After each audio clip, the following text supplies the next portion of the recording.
Everyone, আমি চলে এসেছি মনীষ কিচেনে। আশা করি তোমরা ভালোই আছো, আমিও ভালো আছি। আমি চলে এসেছি আজকে একটা কিছু না, অতি সাধারণ একটা জাস্ট তোমাদের সঙ্গে শেয়ার করছি। আমগুলো না খুব নরম হয়ে গেছে, এই দিয়ে আমি ম্যাঙ্গো লস্যি বানিয়ে ফেলবো, সেটাই তোমাদের সঙ্গে শেয়ার করব।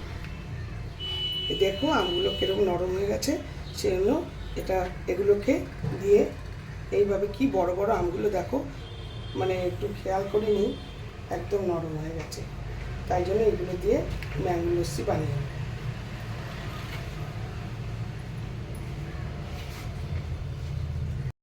সব আমগুলো ছেড়ে নিয়েছি, ছাড়িয়ে নিয়েছি, আর এর মধ্যে আমি টক দই দেবো,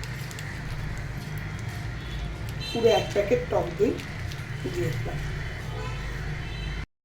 এবার আমি চিনি দেবো না, গুড় দেবো। হ্যাঁ, অনেকে কনডেন্স মিল্ক দিতে পারে, কিন্তু আমি না এবারে গুড় দিচ্ছি, ইচ্ছে করেই, স্বাস্থ্যের কারণে, নিজেরাই তো খাবো।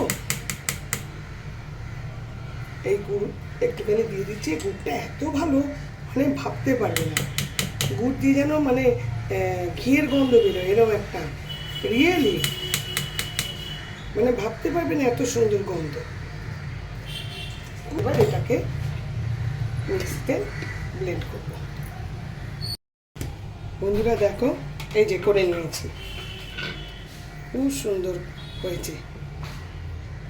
বন্ধুরা দেখো, আমার ম্যাঙ্গো শেক একদম রেডি, একদম। এর মধ্যে তোমরা কনডেন্স মিল্ক দিয়ে করতে পারো, আমি গুড় দিয়ে করলাম, দেখালাম তো।